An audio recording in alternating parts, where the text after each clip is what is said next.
코로나로 인해서 집에 머무는 시간이 많은데 이번 구정 연휴 동안에는 고향에 가지도 못하고 또 출근도 이제 한 것도 아니니까 온 가족이 여러 날 함께 많은 시간을 보냈을 겁니다. 어떤 가족에게는 행복하고 즐거운 시간이 되었을 것이고 또 어떤 가족에게는 다투고 마음이 상하는 그런 시간이 될 수도 있었을 겁니다. 가족 관계는 진정으로 이제 싫고 미운 것은 아닌데 자꾸 다투고 마음이 상하는 일이 생깁니다. 사랑과 미움이 같이 있기 때문입니다. 이것을 이제 애증이라고 하는데 이 가족 관계는 애증 관계라고 이제 할 수 있습니다. 그런데 하나님과 우리의 관계도 애증 관계라고 할 수 있습니다. 우리는 열왕기서를 보면서 하나님과 이스라엘 백성의 관계가 애증 관계로 이렇게 보입니다. 왜 하나님께서 그 아합왕과 이스라엘 백성들에게 계속 은혜를 베푸시고 또 어려움에서 구원해 주시고 오래 기다리시는지 이해가 되지 않습니다. 하나님은 한두 번 말해서 안 되면 포기하고 버리시는 것이 아니라 계속해서 돌아올 기회를 줍니다. 왜냐하면 아합 왕이 다시 회개하고 이스라엘 안에 부흥이 일어나기를 기대하기 때문입니다. 하나님이 아합 왕과 이스라엘 백성들에게 이렇게 하시는 이유는 자녀들로 여기기 때문이죠. 그런데 아합 왕은 끝까지 회개하지 않았기 때문에 하나님께 버림을 받습니다. 아합 왕을 이어서 그의 아들 아하시아가 왕이 되는데 하나님은 아하시아에게도 기회를 줍니다. 국가적으로는 모압이 이제 반역을 이제 하게 되는데, 그러니까 아합 왕이 죽고 나서 이제 모압이 반역을 해요. 이것도 이제 하나님이 이제 아하시아를 좀 겸손케 해서 또 하나님께 돌아오도록 하는 그런 기회였고, 또 개인적으로는 난간에 떨어져서 크게 다치게 됩니다. 하나님은 두 가지 어려움을 통해서 아하시아가 겸손하게 되어서 하나님께 돌아오기를 기대하셨습니다. 그런데 그는 바알신에게 고침을 받으러 이제 사람을 보냅니다. 그러자 하나님은 엘리야 선지자를 보내서 하나님 말씀을 그에게 전합니다. 그냥 아하시아가 우상 숭배하다가 망하도록 그냥 내버려 두지 않으시는 겁니다. 또한 그 엘리야는 자기를 잡으러 온 50부장과 또 50명의 군사를 두 번씩이나 하늘에서 내려온 불로 죽게 함으로 아하시아에게 경고하십니다. 이 모든 것들이 하나님께서 아하시아에게 기회를 주고 돌아오기를 이제 기다리시는 거죠. 먼저 아하시아 왕이 난간에서 떨어진 겁니다. 2절을 보면 아하시아가 사마리아에 있는 그의 다락 난간에서 떨어져 병들매 사자를 보내어 그들에게 이르되 가서 에글론 시인 바알세붑에게 이 병이 낫겠나 물어보라 하니라. 아하시아 왕은 이 지붕 난간에 이렇게 기대어 있다가 난간이 부러지면서 땅 위에 떨어졌습니다. 크게 이제 다쳤습니다. 우리에게 일어나는 이 모든 사고나 재난이 우리의 죄에 대한 심판은 아닙니다. 우리의 연단이나 하나님께서 하실 일을 나타내기 위해서 허락하실 때가 있습니다. 그럼에도 불구하고 이 불신앙과 욕심 가운데 빠져 있는 사람을 돌이키도록 하기 위해서 재난을 허락하실 때가 있습니다. 우리는 이걸 잘 이제 구별을 해야 돼요. 이 신앙 성숙을 위해서 이런 일을 허락하셨는지 아니면 죄에서 돌이키도록 이렇게 이런 일을 허락하셨는지 분별해야 합니다. 어떻게 분별할 수 있습니까? 이게 신앙 성숙을 위해서 이런 어려움이 생긴 건지 아니면 이 죄에 대해서 어떤 불신앙에 대해서 돌이키도록 이제 이런 어려움을 주셨는지 어떻게 분별할 수 있습니까? 죄에 대해서 돌이키기 위한 재난이라면 특정 죄가 생각이 이제 나게 됩니다. 막연하게 뭔지 막 모르고 막 생각이 안 나고 그게 아니라 딱 특정 죄가 생각이 나요. 뭐 항상 그런 건 아니지만 이런 어려움과 재난이 이렇게 죄에 대해서 불신앙에서 돌이키기 위한 거라면 어떤 특정 죄가 딱 그 어려움이 생겼을 때 특정 죄가 이제 생각이 나게 됩니다. 다른 사람은 몰라도 본인은 그걸 느끼게 돼요. 다른 사람은 잘 모를 수 있어요. 근데 자기는 딱 그걸 느껴요. 딱 그걸 느끼게 됩니다. 이 아시아의 경우에는 이제 불신앙과 우상숭배에서 돌이키도록 하나님이 이런 재난을 허락을 이제 하신 겁니다. 그는 난간에서 떨어졌을 때 두려워하면서 겸손하게 하나님께 돌아와야 했습니다. 그런데 그는 어떻게 합니까? 이 사람을 보내서 에글론 신 바알세붑에게 자기 병이 낫겠느냐 이제 묻는 겁니다. 이 바알세붑이란 이제 파리의 주, 즉 파리의 신을 이제 말합니다. 에글론에 파리가 이제 많았던 것 같아요. 그래서 그곳 사람들은 파리를 신으로 섬겼던 겁니다. 제가 전에 그 러시아 푼드라에 관한 다큐멘터리를 본 적이 있는데 그곳 사람들은 이 곰을 신으로 섬겼습니다. 이 곰을 이렇게 잡으면 그 곰의 머리를 자기 천막 안에 모시고 또 곰머리에게 한 해의 복을 이제 빌고 무슨 중요한 결정을 내려야 될 때 이 곰머리에게 이제 묻는 겁니다. 그런 식으로 에글론 사람들은 파리의 주, 파리의 주 바알세붑을 섬겼습니다. 그런데 하나님의 백성인 아시아는 이 파리의 주, 이 바알세붑에게 자기 병이 이제 나을지 이제 묻는 겁니다. 여러분, 사람이 하나님을 떠나면 이렇게 어리석고 무지하게 됩니다. 그러니까 하나님을 알아요. 하나님을 아는데 그 바알세붑에게 이제 그 이런 자기가 큰 병이 걸렸을 때 그걸 묻는 거예요. 그 바알세붑, 이 파리의 주, 이 파리의 신을 이제 의지하는 겁니다. 그러니까 하나님이 있는데, 하나님을 알고 있는데도 이런 이상한 이 우상을 의지하는 겁니다. 전에 한국우주과학연구소 소속 박사님들이 인공위성을 이제 다 준비하고 발사하기 전에 돼지머리를 이렇게 놓고 거기에 절을 하는 거예요. 그래서 이게 성공적으로 발사가 되도록. 굉장히 똑똑한 사람들인데 이제 그런 일을 하는 그 사진을 이제 본 적이 있습니다. 영생교 승리재단이라는 곳이 이제 이단인데 그곳을 중심으로 지금 집단 감염이 지금 일어나서 확진자가 120명이 관련된 사람이 넘었습니다. 그 이단 단체들에서 이제 집단 감염이 자주 이제 일어나고 있어요. 이단이든지 아니면 이단 비슷한 이상한 그런 데서 특히 이제 집단 감염이 많이 일어나고 있습니다. 이단 단체는 하나님의 일반 은혜도 없으니까 이 비상식적으로 행동하고 그러면서 이제 이런 일이 이제 일어나는 겁니다. 이와 같이 하나님의 백성들도 신앙에서 멀어지면 징크스나 미신이나 막연한 두려움에 사로잡히게 돼요. 우리도 이제 이렇게 믿음에 서 있지 않고 이러면 막연한 어떤 두려움들, 어떤 미신들, 그런데 매게 두려워하고 염려를 할 때가 있습니다. 하나님께서 아시아가 돌아오도록 어려움을 주셨는데 그 어려움을 해결하려고 그는 우상에게 더 나아가고 있는 겁니다. 아시아는 참 어리석고 믿음이 전혀 없었습니다. 우리가 이제 이 아시아 왕을 보면서 어떻게 이렇게 다쳤으면 하나님께 기도하든지 하나님을 찾아야 되는데 왜 어떻게 이상하게 파리의 신 이상한 거기를 의지하고 그럴까? 근데 우리 입장에서도 보면 무슨 사고나 어려움이 있을 때 바로 그걸 하나님 관계에서 생각하고 기도를 하기도 하고 그걸 할 수도 있고 아니면 다른 데서 원인을 찾고 다른 데서 어떻게 해결 방법을 찾을 수 있다는 거예요. 우리가 이렇게 영적으로 깨어있지 않으면 무슨 재난과 사고가 일어났을 때 바로 하나님 관계에서 생각하고 거기서 이렇게 좀 하나님께 묻고 그렇게 못할 수 있다는 거예요. 그냥 다른 쪽에서 그냥 이렇게 해결하려고 하고 그러기가 쉽다는 거예요. 아시아 이게 참 문제가 있는데 어떻게 이렇게 답답하게 이럴 수 있나? 근데 우리도 얼마든지 그럴 수 있어요. 하나님 관계에서 하나님의 주권을 인정하지 않으면 영적으로 깨어있지 않으면 얼마든지 우리도 무슨 이렇게 사고가 일어나고 재난이 일어나는데 그걸 다른 쪽에서 그냥 이렇게 해결하려고 하고 하나님을 찾지 않을 수 있는 거죠.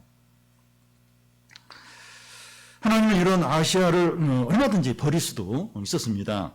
그런데 하나님은 아시아를 자녀로 생각했기 때문에 하나님의 말씀을 듣게 합니다. 3절, 4절을 우리 한 절씩 교대로 읽겠습니다. 여호와의 사자가 디셋 사람 엘리야에게 이르되 너는 일어나 올라가서 사마리아 왕의 사자를 만나 그에게 이르기를 이스라엘의 하나님이 없어서 너희가 에그론 신 바알세붑에게 물으러 가느냐.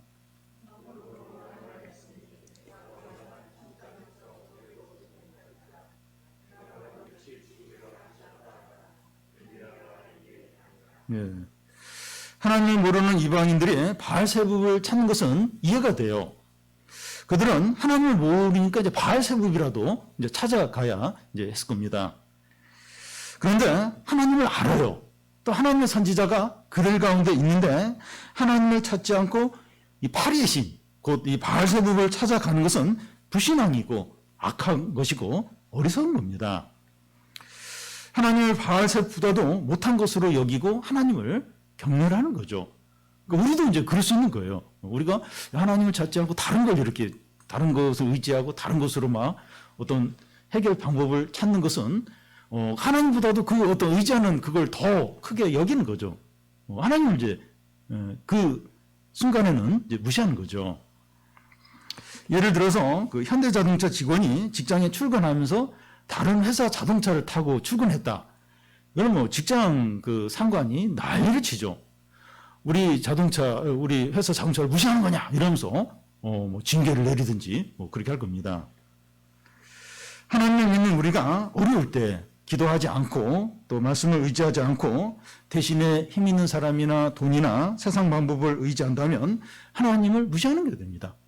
우리도 얼마나 자주 그렇게 하는지 몰라요.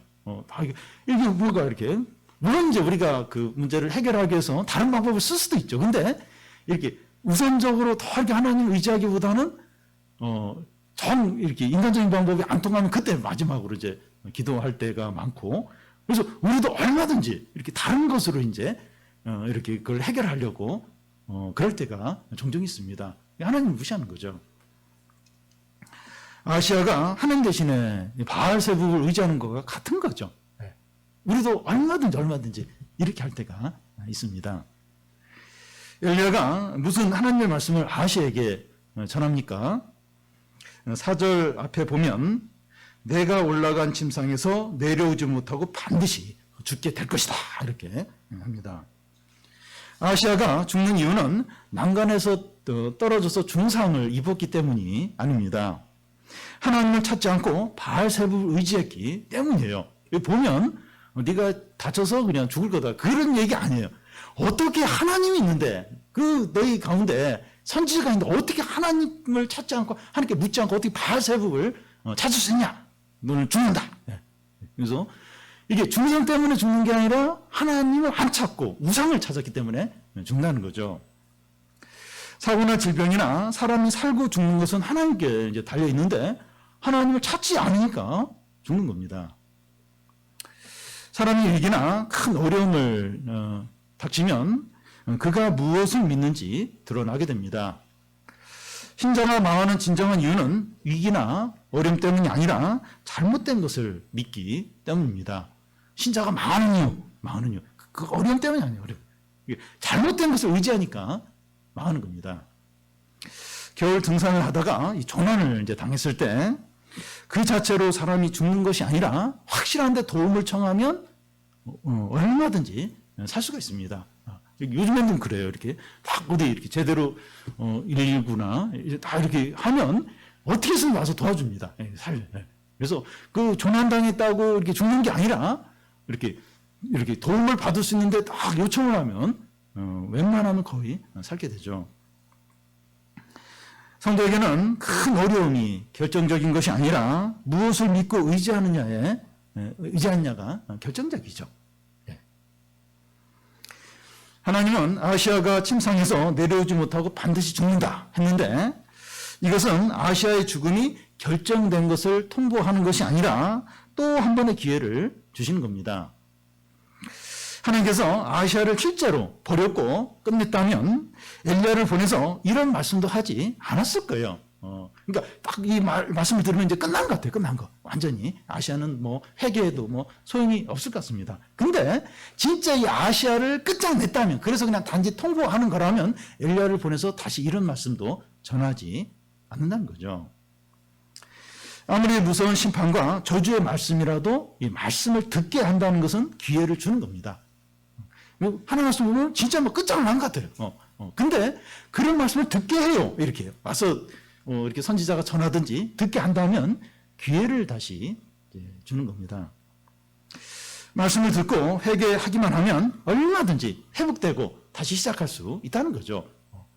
부모님이 너무 화가 나면 애한테 막 그래요. 막 집에 나가라 그러더니 막 험악한 말을 하는데 진짜 그 자식을 버리려고 하는 겁니까? 내가 지금 그렇게 화가 났으니까 너 빨리 잘못했다 그래. 그러면 용서해줄게. 이런 거죠. 하나님이 아무리 무서운 심판과 저주와 만약 끝장낸 것 같은 그런 말씀을 하시더라도 그 말씀에 이렇게 반응하면 이렇게 겸손해지고 회개하면 얼마든지 회복시킨다. 얼마든지 다시 시작할 수 있다는 거죠. 야시야는 이제 마지막 기회를 갖게 되었는데 엘리야를 통해서 이제 그 말씀을 들은 건 마지막 기회죠. 아하시아는 어떻게 합니까? 그 7절, 8절을 보면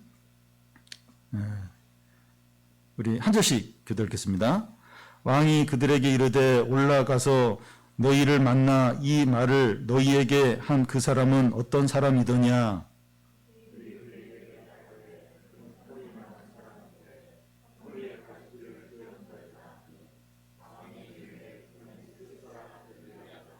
네.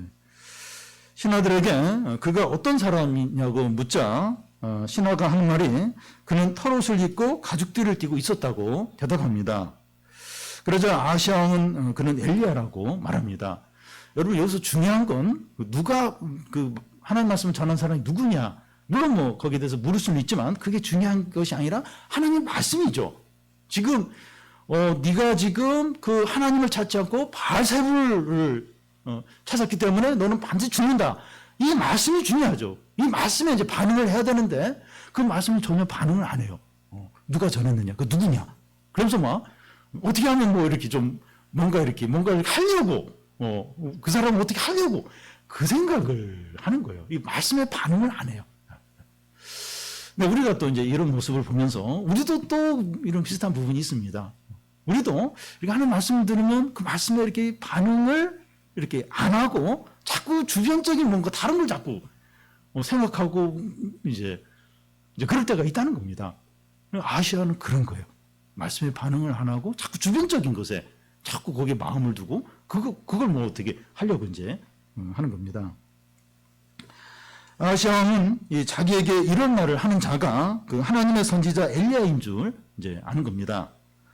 그렇다면 하나님께서 엘리야를 통해서 이런 말씀을 이제 하셨구나, 자기에게 하셨구나 하는 것을 느꼈을 겁니다.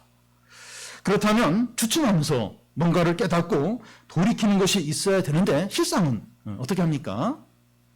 그는 군대를 보내서 엘리야를 잡아오도록 합니다. 참 이래. 어떻게 말씀을 듣고 나서 뭐 그 사람을 어떻게 하려고 그렇게 하는 거예요. 이게 마지막으로 이제 하나님이 이제 이렇게 다시 기회를 주신 건데 그 말씀에 대해서 전혀 다르게 이제 반응하는 겁니다. 9절, 10절을 한 절씩 교독 읽겠습니다. 이에 50부장과 그의 군사 50명을 엘리야에게 보내매 그가 엘리야에게로 올라가 본즉 산 꼭대기에 앉아 있는지라. 그가 엘리야에게 이르되 하나님의 사람이여 왕의 말씀이 내려오라 하셨나이다.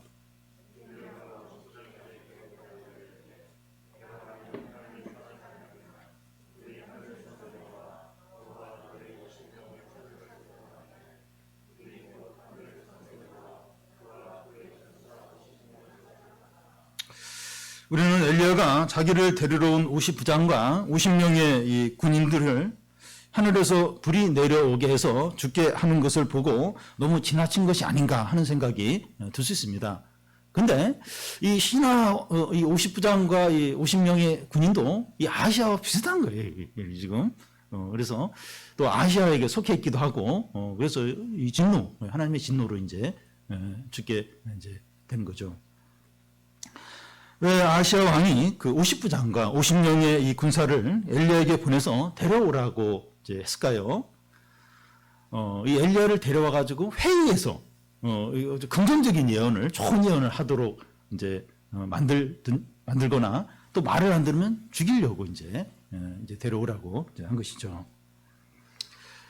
아시아가 그 엘리야를 붙잡아 오려고 이제 군대를 보낸 자체가 또 한 번 하나님을 경멸하는 겁니다. 아니 이렇게 불을 오려면 뭐 한두 사람 뭐 신하를 보내면 돼. 군인을 체포하려고 이제 하나님을 또 이제 무시를 하는 겁니다. 아시아는 엘리야를 통해서 하나님 말씀을 들은 후에 어떻게 했어야 했습니까? 회개하고 엘리야에게 나와서 어떻게 하면 살 수 있는지 물어야 했습니다. 그러니까 죽는다고 하니까 하나님 말씀을 죽는다고 그걸 엘리야가 전했으니까 그러면 어떻게 살 수 있냐고 그걸 물어야 했죠. 그런데 그는 회개하거나 하나님을 두려워하는 것이 전혀 없었습니다. 아시아는 자기가 보낸 50부장과 50명의 이 군사가 하늘에서 내린 불로 죽었다는 소식을 듣고 어떻게 합니까? 그 50부장하고 50명의 군대를 보내는데 하늘에서 불이 내려서 죽었다는 거예요. 다 죽었다. 이 소식을 듣고 어떻게 합니까? 11절 앞에 보면 왕이 다시 다른 50부장과 그의 군사 50명을 엘리야에게 보내니 다시 보내요. 다시. 뭐 회개나 뭐 두려운 게 없어요. 다시 50부장과 50명의 군사를 이제 보내는데 그가 이제 이렇게 한 것은 그 이전보다 더 교만하고 더 악한 것입니다. 아니 이렇게 보냈는데 하나님 그렇게 심판했어요. 근데 똑같이 50명의 군대와 50부장을 똑같이 보내요. 전혀 이런 일을 겪으면서도 뭐 겸손함 이런 게 없어요. 더 오만하고 더 악합니다. 11절 끝에 보면 그 왕의 말씀이 속히 내려오라 이제 하셨다고 이제 말하고 있는데 속히라는 말을 더 추가해서 말하고 있어요. 두 번째로 보낼 때는 속히 오라고 더 막 이렇게 강조하면서 이제 하고 있습니다. 이전보다 더 교만하고 더 악한 거예요. 더 악합니다. 근데 이번에도 엘리야의 말대로 하늘에서 이제 불이 내려와서 50부장과 50명의 군사를 태워 죽게 합니다. 그런데 그 13절 앞에 보면 그 아시아 왕은 세 번째로 이제 50부장과 50명의 군사를 다시 이제 보냅니다. 이것을 통해서 볼 때 아시아 왕이 얼마나 교만하고 악하고 하나님을 두려워하지 않는지 알 수가 있습니다. 우리도 이제 이럴 수 있는데 이렇게 하나님 이제 이렇게 어려움을 이렇게 반복해서 주시는데도 전혀 못 깨닫는 그런 때가 있어요. 그럴 때. 하늘에서 불이 내려서 두 번에 걸쳐서 이 50부장 2명과 이 100명의 군사들이 죽었는데도 조금도 두려워하지 않고 하나님을 대항하고 있습니다. 자기 부하들이 두 번에 걸쳐서 불의 심판을 이제 받아서 죽었는데도 아무런 감각이 없는 거예요. 무감각, 영적인 무감각. 여러분, 이 아시아가 이제 망한 이유는 난간에 떨어져서 중상을 입었기 때문이 아니라 하나님에 대한 완악함과 교만과 불신앙 때문입니다. 이게 얼마나 무서운지 몰라요. 이 완악함, 교만한 불신앙, 영적인 무감각 이것 때문에 망하고 죽는 겁니다. 아시아 왕이 2년 만에 이렇게 병들어 이제 떨어져서 중상을 당해서 죽게 되는데 그 이유가 이제 이 교만함 때문에, 완악함 때문에, 영적인 무감각 때문에 이제 그런 겁니다. 여러분, 하나님의 백성이 망하는 진정한 이유는 교만과 욕심 때문입니다. 반대로 겸손하고 믿음을 지키면 쉽게 망하지 않아요. 쉽게. 오뚜기. 하나님의 백성 오뚜기. 망한 것 같아요. 끝난 것 같아요. 못 일어날 것 같아요. 넘어져서 다시 일어나요. 다시. 하나님 다시 일으킵니다. 이게 겸손하고 영적으로 깨어있고 믿음을 지키면 오뚜기. 남들은 다 저 사람 끝났다. 이제 소망이 없다. 근데 일어나요. 다시 쑥 일어나요. 사도행전에 보면 바울이 돌에 맞아 이제 사람들이 죽었는지 알고 상 밖으로 내다 놨는데 다시 일어나요. 다시 일어나서 성 안으로 들어가요. 오뚜기입니다. 그런데 교만하고 육신 가운데 있으면 작은 어려움으로 그냥 망하는 거예요. 아시아는 난간에 떨어졌다, 물론 이제 크게 다쳤지만 그걸로 죽을 그 병은 아니에요. 그런데 교만하고 영적으로 무감각하고 또 욕심에 가득 차 있으니까 그걸 이제 그냥 끝나는 거예요. 2년 만에 왕이 된 2년 만에 이제 죽는 겁니다. 그런데 이 세 번째로 온 50부장은 앞에 온 그 두 50부장과 달랐습니다. 13절, 14절을 한 절씩 교독 읽겠습니다. 왕이 세 번째 50부장과 그의 군사 50명을 보낸지라 셋째 50부장이 올라가서 엘리 앞에 이르러 그의 무릎을 꿇어 엎드려 간구하여 이르되 하나님의 사람이여 원하건대 나의 생명과 나의 종인 당신의 종인 이 50명의 생명을 당신은 귀히 보소서.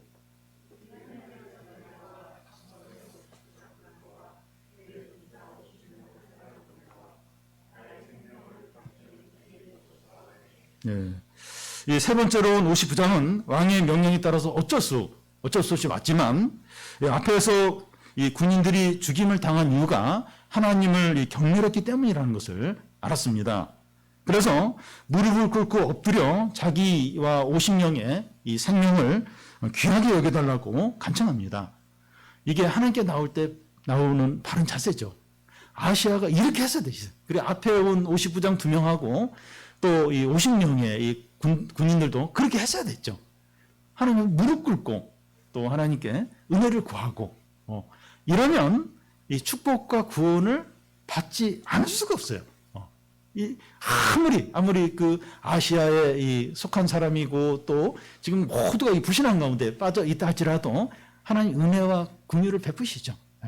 그러니까 이렇게 나와야 돼. 이렇게 막 불이 내려와서 지금 막 2차례 사람들이 불타 죽고 막 이런 일을 보면서 엎드리지도 않고 회개하지도 않고 하나님 은혜를 구하지 않는다면 뭐 그런 사람들은 뭐 심판을 받지 않을 수가 없는 거죠. 그래서 우리에게 좀 이런 이렇게 겸손함들 이렇게 좀 하나님께 엎드리고 이렇게 얼마나 필요한지 몰라요. 예상치 않은 어떤 일이 일어났잖아요. 그리고 하나님 말씀을 하시잖아요. 그러면 이렇게 반응을 해야죠. 여기 이거 회개해야 되죠. 이 50부장과 50명의 군인은 죽지 않았습니다. 똑같이 이전에 똑같이 왔던 두 이렇게 50부장과 이 50명 다 불에 타서 이제 심판을 당했는데 이 사람들은 구원을 받은 거예요. 은혜를 입은 겁니다. 악한 왕의 신하이고 주위 사람들이 다 불신앙 가운데 있어도 자기는 겸손하고 하나님을 경외하면 구원받을 수 있습니다. 그런데 아시아 왕은 이 모든 일을 경험하면서도 끝까지 교만하고 회개하지 않고 하나님께 돌아오지 않으니까 엘리야의 말대로 죽는 겁니다. 17절 앞에 보면 왕이 엘리야가 전한 여호와의 말씀대로 죽고 죽는 거예요. 죽는 겁니다. 여러분, 그 어려움이나 재난이 회개하는 기회가 됩니다. 우리의 삶 가운데서 그런 일이 일어나요. 이런 일이 일어나는데 이걸 하나님 관계에서 생각을 해야 돼요. 이런 일이 이제 하나님이 이제 허락을 하셨는데 왜 그렇게 하셨을까? 그러니까 하나님을 찾는 그런 기회죠. 이런 재난들이 그럽니다. 하나님의 말씀을 듣는 것도 하나님께 돌아올 수 있는 기회가 됩니다. 하나님의 말씀을 듣는 거, 하나님께 돌아올 수 있는, 회개할 수 있는, 이렇게 관계를 회복할 수 있는 그런 기회가 되죠. 이렇게 말씀을 그냥 바로 잊어버리면 안 돼요. 하나님이 나에게 하실 말씀이죠. 어려움이 반복해서 일어나는 것은 하나님께서 더욱 강력하게 부르신 거죠. 2번씩이나 똑같은 어떤 어려움이 반복해서 일어나는 건 하나님이 더 강력하게 부르시는 겁니다. 우리가 조금이라도 겸손하고 영적으로 깨어있으면 이렇게 들리고 느낄 수 있습니다. 우리가 조금 더 겸손하고 영적으로 깨어있고 이게 얼마나 필요한지 모릅니다. 우리가 이 아시아를 보는데 우리의 모습이기도 해요. 우리의 모습. 우리도 참 무감각할 때가 많아요. 교만하고 욕심에 차있고 말씀을 들어도 그냥 바로 잊어버리고 어려움이 생겼는데도 하나님께 안 나가고 다른 걸로 이렇게 적당히 이렇게 해결하려고 하고 그럴 때가 얼마나 많은지 모릅니다. 이 재난과 어려움은 하나님께 나오는 기회고 말씀도 하나님을 찾는 기회가 되고 어려움이 반복이 되는 건 더 강력하게 부르시는 거죠. 제발 좀 정신을 차려라. 제발 좀 겸손해져라. 제발 영적으로 깨어나라. 반복해서 하나님이 강력하게 부르시는 거죠. 성도가 망하는 것은 큰 어려움 때문이 아니라 교만과 영적인 무감각 때문이라는 것을 꼭 기억을 하시기 바랍니다. 큰 어려움이 아니에요. 어려움 때문에, 재난 때문에 하나님 백성은 쉽게 안 망해요. 안 망해요. 예. 교만 때문에, 영적인 무감각함 때문에, 죄 때문에 망하는 겁니다. 예. 그래서 우리가 좀 겸손하도록, 그리고 영적으로 깨어있도록, 그리고 하나님을 이렇게 경외하도록, 하나님을 이렇게 의식하는 게 이게 얼마나 중요한지 몰라요. 웬만해서 안 망해요. 어떻게 그런 사람은 하나님 다시 일으켜요. 그래서 일으키고 또 일으키고 또 이렇게 예상치 못한 사람으로부터 도움을 받겨 일어나요. 어떻게 어떻게입니다. 절대 안 망합니다. 우리의 모든 삶 가운데서 하나님의 주권을 인정하고 경외하고 순종함으로 하나님의 모든 축복과 은혜와 능력과 구원을 누리시기를 바랍니다.